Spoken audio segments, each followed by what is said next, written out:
Welcome to Discussions with the Writer Fred, right here at Black Video News in good old San Antonio, Texas. Well, folks, it's heating up outside, and not just from the sun, but because we have an election coming up to choose all our elected officials for the city council, Yes. as well as for our mayor. And probably for the next 3 to 4 weeks, Discussions with the Writer Fred is going to concentrate on interviewing some of those candidates so that you all know who you want to vote for. But before we get started, what's important is that we vote and that we all get out and vote. And I know each candidate, my brother here is going to want you to vote for him, the other candidates, but vote. That's the only way our voice can be heard at City Hall. If you don't, they won't listen to you. And so with that said, I want to introduce my first guest today is Brother Keith Toney, who's running for the District 2 City Council seat. That'll be up. There's not an incumbent in there, no. So it's up for grabs. It's up for grabs. It is. Yeah. It is. Yeah. So let me just tell you a little about, or I'll let you tell the viewers about you. I know that you worked at civil service for Yes. 15 years? I know, total of 35 years. 35 with years, civil okay. service, Fred, yes. And Okay. retired from Fort Sam Houston. Okay, and what'd you do over there? I was a school liaison officer, so again, it's the education piece. Yes, yeah. yes. And then you also were on the school board over there? I was on the school board for 15 years, and I was the president of that board for 10 consecutive years. So you must have been doing something good. Well, I think so. Yeah, I they hope kept so. re-electing you, right? I kept getting back. Yeah. Yes, yes. And not only did you have that experience, but you served on the city council for about 4 months. That's after right. Ivy Taylor became mayor. That's right. You were appointed to her seat. That's right. I served in the interim. Okay, good. And also, we have something in common. I'm a Vietnam veteran also. I didn't go to Nam, they sent me to Korea. Okay. So, and you had some experience over in Vietnam, didn't you? I did. I was in Vietnam in 1972-73 and was awarded a Bronze Star for my actions. Great, yeah. And you were in the medical field? I was in the medical field, yes. Okay. Yes. Okay. So you've had some experience. I have. And at the time, it's hard to see how there's anything positive about that. But About the now, war in Vietnam? About the experience. But now I know that is just a piece of who I became. That's right. Yeah. And it's an important piece. Absolutely. It's not that I would recommend it for anyone, but it's an important piece. Well, you know, when I got back from Korea, I was up at Travis Air Force Base. Yes. And I walked off, when I got off the plane, I go outside and I see the soldiers lined up to go to Vietnam. Mm-hmm. They were all black. They were all black, man. A large percentage were black and Yes. Hispanic, Yeah. Puerto Rican, Right. Yeah. some Asians, but many of us were on the front lines. So Absolutely. we had a shorter shelf life. Yeah. Yes. Yeah. And I understand this may not be true, but I was told that Viet Cong didn't start out shooting at us. It's only when we start shooting at them that they start shooting at us. I've heard those stories. Yeah. That I think that may have been in the beginning of the war. In the beginning of the war, Because yeah. when I was over there, they sure shot at everybody. Right, but their feeling was, black folk, why are you fighting for these white folks? My understanding was that they'd actually say that through loudspeakers with perfect English. Yeah. Soul brother, go home and Yeah, fight. Your right. battle's at home. and because it was psychological warfare. Absolutely. It goes back to Tokyo Rose in In World War II. II. Absolutely, Sure. Yes. yeah. Well, let's get right down to the subject. Okay. Okay. Let's. We have 9 candidates, including you, that are running for the District 2 council seat. That's right. Why should our viewers out there vote for Keith Toney over all the rest of those? That's an excellent question, but it's not a tough question. Okay. Because I'm the only one with experience. I've been there. Things move very quickly. It's only a 2-year term. Mm-hmm. So things move very, very quickly. And if we don't have someone with experience in the District 2 seat, mm-hmm. we're going to have what we've had in the past, 5 council persons in 5 years. No continuity of purpose, at all. And that's why we find ourselves in the conundrum that we're in.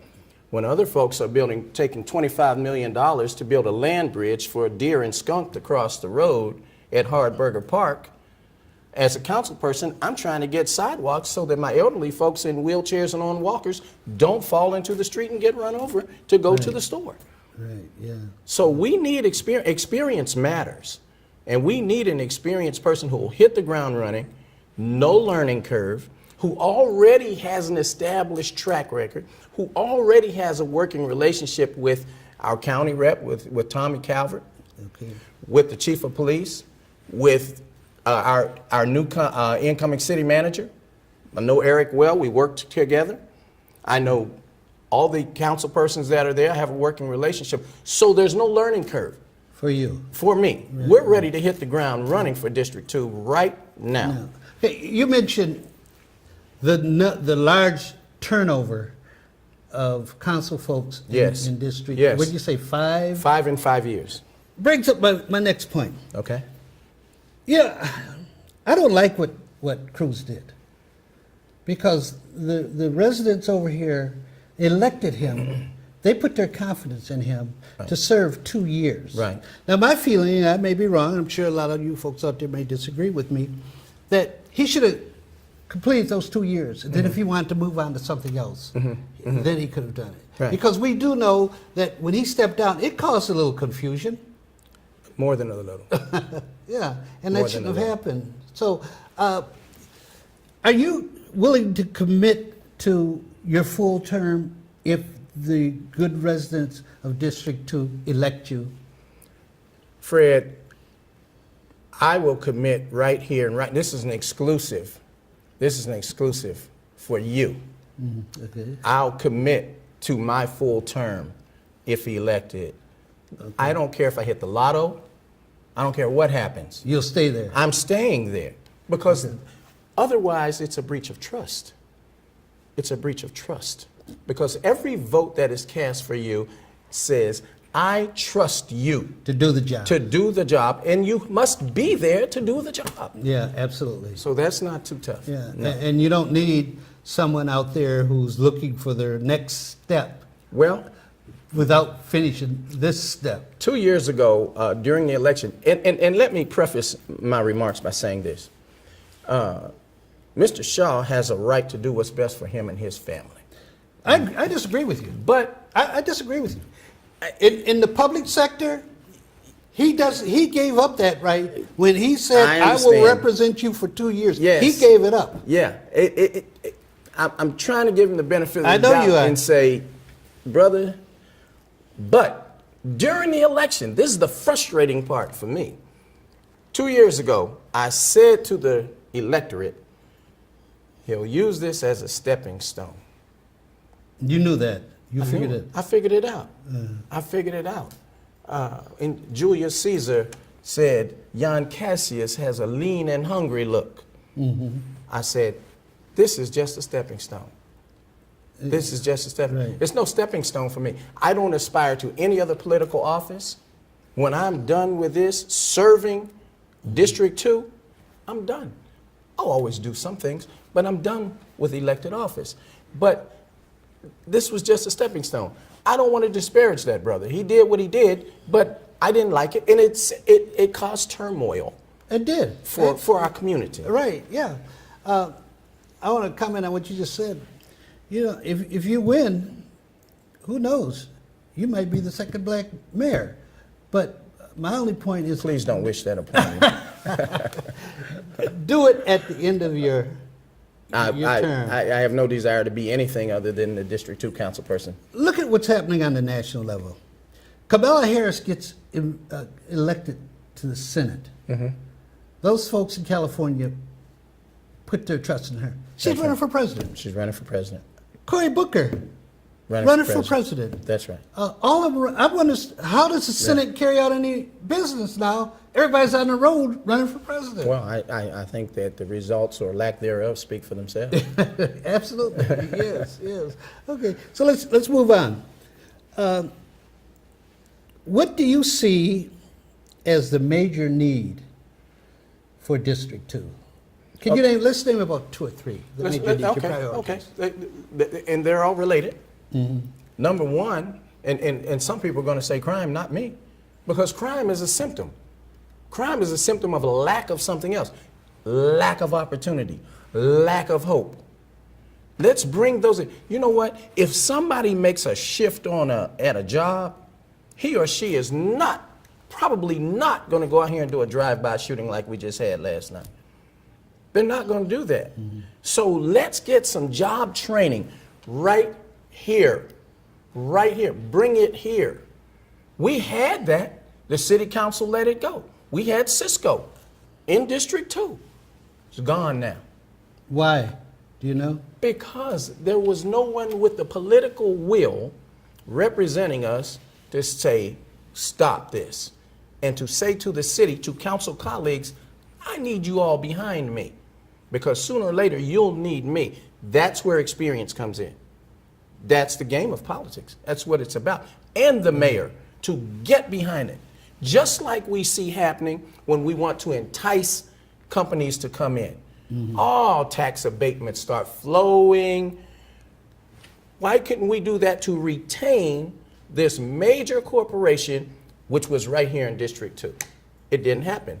But I don't blame anyone else but our leadership. Our leadership. That's the ones that are elected. That's right. So what would be your second, I'm assuming you're saying employment, jobs. Job training is and number one. employment. Job training and employment. That's What's number number 2? Number 2 is our children, our youth. You know, you and I come up in about the same era, I believe. We had baseball teams. I came up in a little town of about 28,000 people. We must have 9 baseball teams. Now, someone might think right now, what is wrong with this guy? Baseball teams? Yes. Little League Baseball. Because baseball and baseball skills are the very last thing you learn in team sports. Give them something. Our children, when they're wandering aimlessly, you know the old adage, an idle mind. Yeah. That's when we have issues. So let's do that. Let's give them some youth programs. They don't have to cost a lot of money. You know why they don't? Because we have companies that want to come here. And they come here and they need a stipulation. You want to come here? Here's what we want you to do. It's not a lot of money for them to sponsor some youth activities that the city can't or says it can't afford. But they can. I think so. I think so. If we can give Hardburger Park $25 million to build a land bridge, which I opposed when I was on council, it's a matter of record, for deer and skunk to cross the road when I need to get crosswalks for human beings to safely cross, then I know that the city can find some money to fund some youth programs for at-risk youth, and most of them are. One of the problems, the district can elect you, but they can't elect you and walk away. No. They have to be involved. They have to They have really to hold do me it. accountable. Well, not only hold you accountable, but have your back. That's right. And if they don't have your back, That's right. then the folks up there can ignore you. That's right. Because they know. And they're not only do they know and suspect my community won't have my back, I'm euphemistically if I'm there, but they're counting on it. Absolutely. Yeah, that we won't be there. That we won't be there. How do we address that problem? Our apathy, we just don't seem. One of our problems is that I talk about my people. Everybody knows that about my show. Sure. Okay. Sure. One of our problems is our folks are living day to day, and so they're trying to figure out how they're going to feed their family the next day, and That's right. can't get involved in That's right. in the politics or what's going to That's happen right. next week. Yeah. And that's an issue that's something that we're going to have to address in the future. So, No, we need to address it now. Well, okay, all right, you're right. We need to address absolutely. it right Yeah. now. Mm-hmm. And again, let's get back to some job training right here that's convenient for folks. Mm-hmm. Come right in here, do some job training, and then hire them. We have a population that's ready to be trained. They're ready. They can learn anything. And I tell people this, don't forget, black people built the pyramids. Yeah. So we can build anything that needs to be built in Bexar County. And we can work. We know that from our history of this country. We can work. We're not lazy. No, No. The American narrative that we're lazy only It's a happened myth. when we stopped working for free. Yeah, and that's a myth. It's a myth. Yeah. It's a myth. When we stopped working for free after emancipation, we're lazy all of a sudden. But before that, we're good workers. We were great workers. Yeah. Yes, we were the best. That's why we did everything. Yeah. We're going to take a break here, but Okay. when we come back, I want to address the whole issue of, like you said last night, there was a drive-by shooting. There was in Dignity Hill. Okay. A 10-year-old girl got shot in the hand. did she? And a 10-year-old and I believe a 15-year-old, yes. Did they survive? They survived, Oh, both. thank God. Thank Yeah. God for that. Well, let's talk about that when we come back from the Okay, break. let's- Okay. This is a discussion with the writer Fred. We're going to take a break. We'll be right back with you. Marie, you have prediabetes. Prediabetes? I don't have time to eat right or exercise. I'm a busy mom. Oh, you're a busy mom. Yeah. This is great news. Busy moms never get prediabetes. Wait, what? Let me just... Yeah, this is all the people at risk for prediabetes, and way over here, busy moms. No?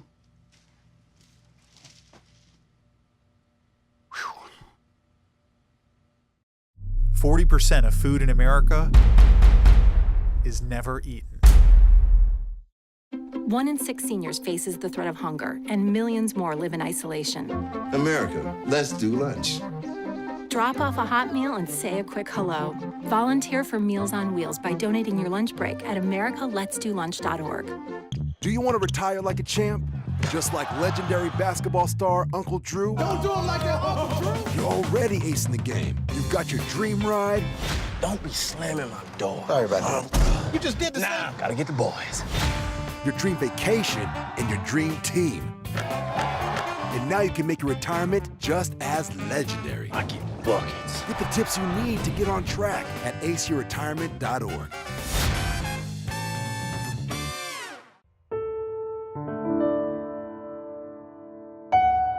Hello, I'm Toney Hendricks, Chief Operating Officer at Lewis Funeral Home. Lewis Funeral Home has been serving San Antonio and surrounding areas for over 100 years. Lewis Funeral Home's ultimate goal is to help those families in their time of need. If your family is ever in need, please feel free to call us at Lewis Funeral Home, 210-227-7281, or check us out on our website at lewisfuneralhome.com.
Nothing to do this week? Don't miss another event. Go to blacksinsanantonio.com for our event calendar. The home of the largest business directory in San Antonio with an African American focus. Sign up today for our weekly e-blast and text message alerts. Help us make this a better community. Connect, empower, grow.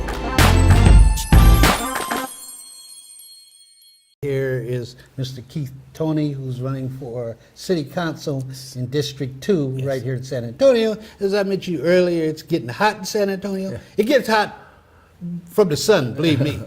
But it's also getting hot because of this election coming up. That's right. Before we get back to, and we know that all politics is local. It is. But let's take a look at the national scene for a minute. Sure.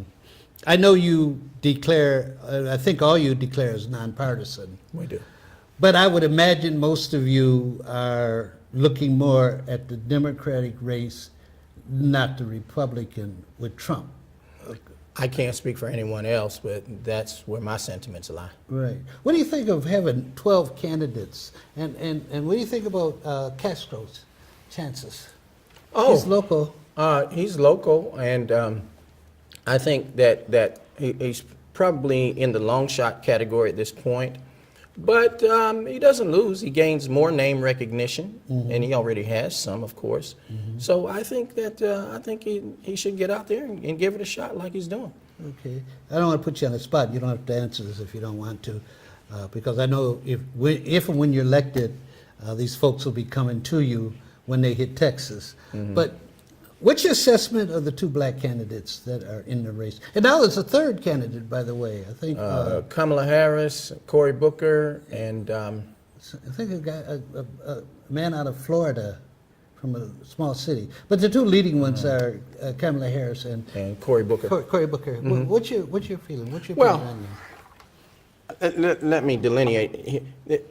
I think that they're fine public servants. I don't agree that they should cease serving and representing the people who elected them to try to get other people to elect them. To me, it's like being unfaithful in a marriage or a relationship. If you'll cheat on me with this person, you'll cheat. Yeah. You know. So I just don't think that's right. And that's just me personally. But I think they're fine representatives. I don't know how one successfully does both represent a constituency that's there that put you in office in the first place, which gave you this launching pad To the next level. My thought is, for me personally, is if I were inclined to want to move up, finish what I started first, Okay. and Good. then do that. Right. Do you have a favorite out of all the candidates that's running right now? I don't. At this point, I've been concentrating so much on. I think that the wheat will separate from the chaff sooner or later. Okay. And it's going to happen. And I have to say, of course, we care about America at large. We do. But as black folks, we need to be a little bit more parochial about things and stop being afraid to say, what are you going to do for us? It's like we're the only group that is hesitant to say that. And there are those who would say, whoa, you're not for everyone at large. That's not true. That's not true. If you take care of your family before you take care of mine, that doesn't mean you hate my family. Right, yeah. Or you don't care about the goodwill of my family. But, we have to take care of ourselves, too. So I want to know, what do you, and other groups do the very same thing. Oh, absolutely. We're veterans, so veterans groups go in and say, what are you doing for veterans issues? Women's groups say, what are you doing for women's issues? So that's fine. So why can't we say, well, tell me what you think about what you're going to do for our, and if you don't know our issues, we've got a list. Here they are. Here it is. Yeah. So that's what I'm waiting to hear. I'm waiting to hear someone before we have to rattle their chain and say, what are you going to do? Voluntarily come out and say it. Okay, so let's get back to here. Okay. Crime. I don't know. Why can't we get a handle on our young people? Crime, the killings in the black community are outrageous. And I'm not concerned about the other communities. I'm concerned about our communities. And how do we get a handle on this? What do we do? We have very, very intelligent young black men and young black women who are selling drugs. And if you've ever spoken to one of them, I have a master's degree from Pepperdine University, and I couldn't follow this young man. He was telling me about a kilo and what he can do with it, and he had it down. And I said to him, I think you're a mathematician. You shouldn't be selling drugs. But he had no other hope. He had no other choice in his mind. Now, I disagreed with him, and I told him, I think you had another choice. Because if it were me, I'd work at McDonald's in the evening and Burger King at night and go to school and do what we all had to do. Which we did. Or go in the military, which we did, do something. So let's take that argument away from him again. Let's say, what are you interested in? You told me you like carpentry. You told me you like plumbing. You're interested in the electrical work. We have a training program here for you. We have it, and we're going to bring it right here to St. Philip's College. And we want to put you in it. So now we've taken away your argument. So if you continue doing this nefarious activity, you're doing it because you want to. But right now, they have that argument because we're not valuing training these folks and getting them trained up. And of course, this drug culture feeds a lot of the crime. It just does. It starts. But the crime, again, to me, is a symptom. Crime is a symptom of a larger problem. That's right. So we really go back to your first comment at the very beginning That's of right. our interview, that it's That's employment right. and That's job, right. and job training. We've come full circle. Okay. That's it. Let's talk about all over the country for the last 20 years, we've seen gentrification. Yes, yes. And I think it's going to be happening here. In fact, it is happening in San Antonio. Here. Yes. Yeah. But is that something, how do we curb that, or what can we do? Right. Well, and this is the point at which maybe some of your viewers disinvite me to the barbecue, because I'm going to tell you that not everyone who doesn't look like you or me who moves into our neighborhood is gentrifying the neighborhood. It's just not true. If there's a house there, see, this is America. So if you have the financial means to buy a property, how do I tell you we don't want you here? We've experienced that. Right. Yeah. We've experienced that in this country. We don't want you here. You say, well, I bought it legally, it's my home. We don't want you here. Now, that said, I think that the human mind has the capacity to project forward while reflecting back. So that means when those folks move into a neighborhood, Government Hill, Dignity Hill, we need to sit down with them and folks who've been there for a long, legacy residents, who've been there for generations, so that the legacy residents can say, let us tell you about the neighborhood you're moving into. Let us tell you who lived down there. Let us tell you the number of black jazz artists that used to stay right here because there was a rooming house because we couldn't stay in the hotels. Yeah, right. So tell them that. And additionally, the folks coming in, this is the projection forward to the future, can say, here's what we want to do.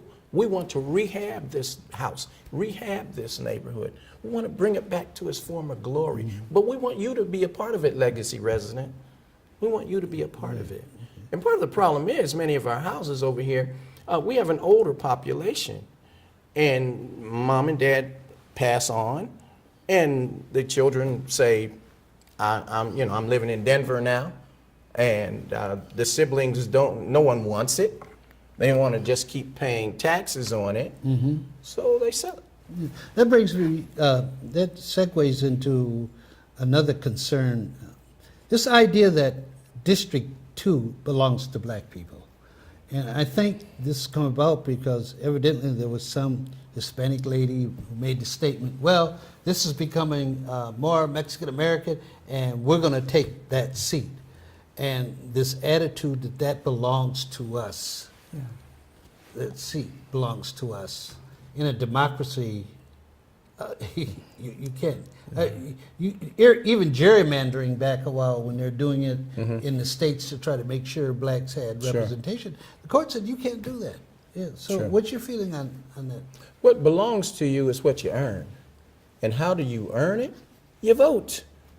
Get registered and vote. It's not that difficult. You can vote by mail. We can do it.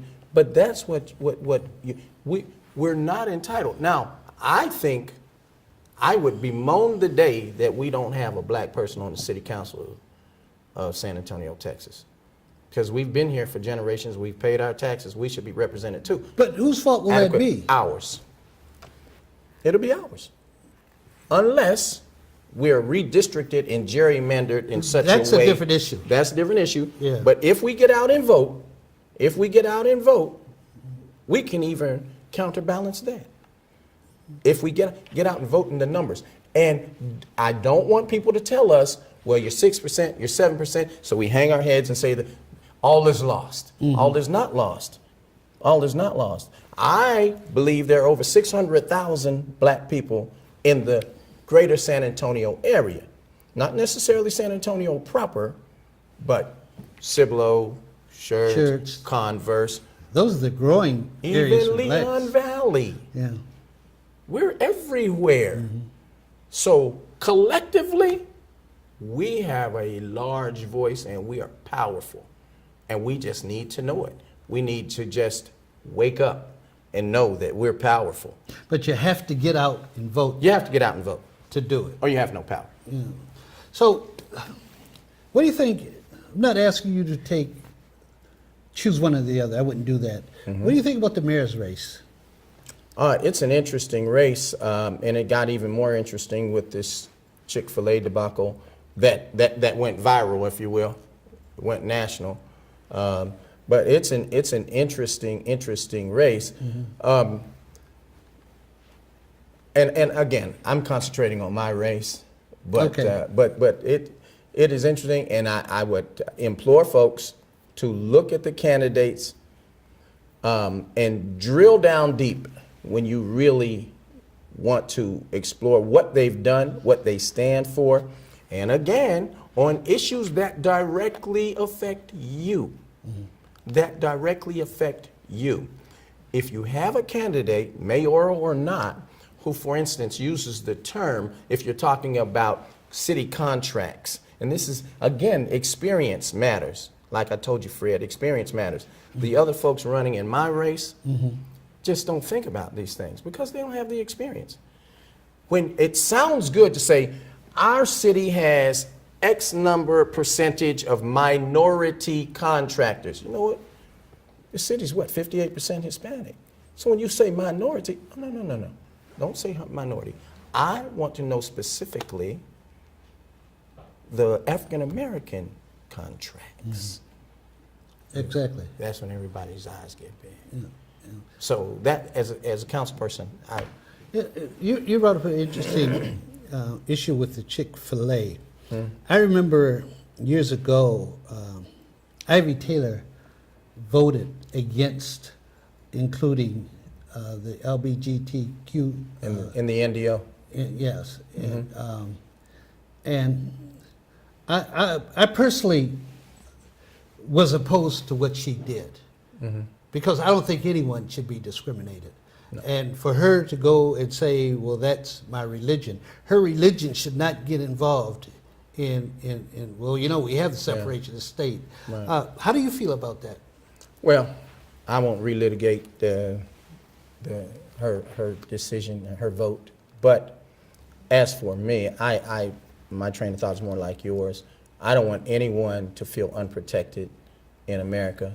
We know it traditionally. We know what that feels like. Absolutely. And so I don't want to discriminate against any. I am a Christian as well, but I don't want to discriminate against anyone. Doesn't mean I have to embrace any philosophy in particular. As for myself, I don't embrace it. But I think that the Constitution affords them rights, and what the Constitution doesn't, then we have tools like the NDO to do that, and I think it should be very inclusive. Okay. Now, not just the illusion of inclusion, really include folks. Okay. Let me give you a minute to wrap it up. Talk to our viewers. Sure. Go ahead. Ladies and gentlemen, first of all, thank you, and thank you to Fred for the opportunity to come on Black Video News, which is one of our premier news outlets, and you really need to support it. I am running not for ego. I'm retired. I could be at home. My wife and I are both retired. This is important. We're going to have redistricting under the watch of your next council person.